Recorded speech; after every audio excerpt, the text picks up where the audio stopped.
Great to see you here again. We're continuing with our sessions on the big O notation. And here we're looking at a better definition and some practical example how to calculate big O for a function. When we look at the growth of the function and we look at big O, now the boundary of the growth is described with a special function, like I said before. We call it big O, and big O is in fact the upper boundary of the function. We know from a certain value n0, the value of the function will never exceed big O. Now let's have a look and let's see how we can define big O officially. Let's say we have two functions, f and g, from the set of the integers to the set of the real numbers. And we can say that f of x is big O of g of x if there is a constant for which the absolute value of f of x is always smaller or equal than c times the absolute value of g of x whenever x is larger than a value n0 or x0, how you want to call it. The terms c and n0 we call the witness of the relationship of f of x is big O of g of x.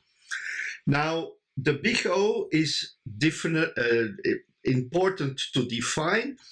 Now it's good enough to find just one pair of witnesses. Now there may be more pairs of witnesses that are available, and we will see later when we are going to compose functions that we may have to take into account witnesses of different functions to find a witness which complies for the combination of the functions. But here we're looking at one function at this time, not two, not three, just two functions. So basically we have to find that witness for which c times absolute value of g of x is always larger than f of x. So c and n0 are in fact the terms that we have to find. If we cannot find those, we cannot say that f of x is big O g of x. So we have to be careful in this. Let's consider an example of big O. We have the equation f of x is 15x to the third plus 2x plus 3. And we have to prove that g of x is c times x to the third, and it is big O g of x, or we can say big O of x to the third. Basically what we have to prove, we have to find a value of x0 for which c times x to the third is larger or equal than 15x to the third plus 2x plus 3. Now we look at the formula and we look at the lower order terms. And when we see those two lower order terms, 2x plus 3, will become significantly smaller than 15x to the third. Now we could estimate that c is 20, and we can say, for example, 15x to the third plus 2x plus 3 will always be smaller than 15x to the third plus 2x to the third plus 3x to the third. So basically this is replacing x by 1, because then we have x to the third, 2x 2 and 3. So basically at this moment this is the border point, and we can say that we found the witness c is equal to 20 and x is equal to 1. So from the moment that x is larger than 1, we will see that 20 times x to the third is always larger than f of x. Now when we look at the parameters on the right hand side, we can take out x to the third and we find 15 plus 2 plus 3, which gives us 20x. So the c value corresponds with x equal to 1. Like we said, now we can say that f of x is big O x to the third power. And now we put this in a graph, and we put all these equations in a graph. We have the equation f of x is equal to 15x to the third plus 2x plus 3. And we can draw the graphs of f of x 20 of x to the third and x to the third. And here we see those graphs, and it's clear to see that from x0 equal to 1, 20x to the third is always larger than f of x.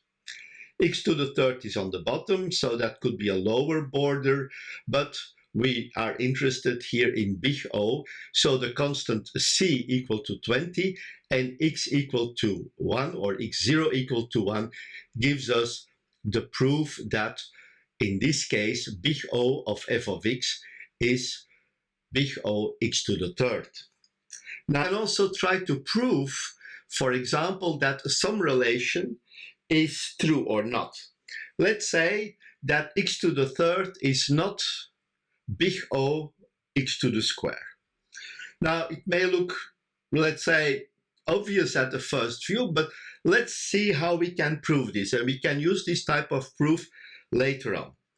Now the proof method is by contradiction. So we say x to the third is big O of x to the square. Now we want to find a witness. Since we say this is true, we have to find a witness c and x0 for which x squared is always larger than x to the third. Now when we look at the witness c and k for every value n larger than k, we can say that n to the third is smaller than or equal to c n to the square. And when we divide both sides by n to the square, we see that n has to be smaller or equal than c. Now, it's clear that this inequality cannot hold for any value of n larger than k, so we can conclude, since we cannot prove this, we cannot confirm this statement, we can say that x to the third is not big O x to the square. And that's a very important thing that we can prove. This type of proofs can be used later to verify what is the big O of a function. Now, this was the video related to the function or the big O of a function.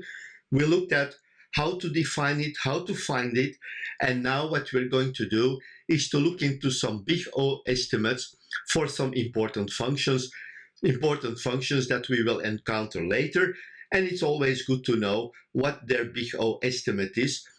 We have already a proven value, so we don't have to prove it anymore. You're doing a great job. I'm looking forward to seeing you in the next video. Thank you and bye-bye.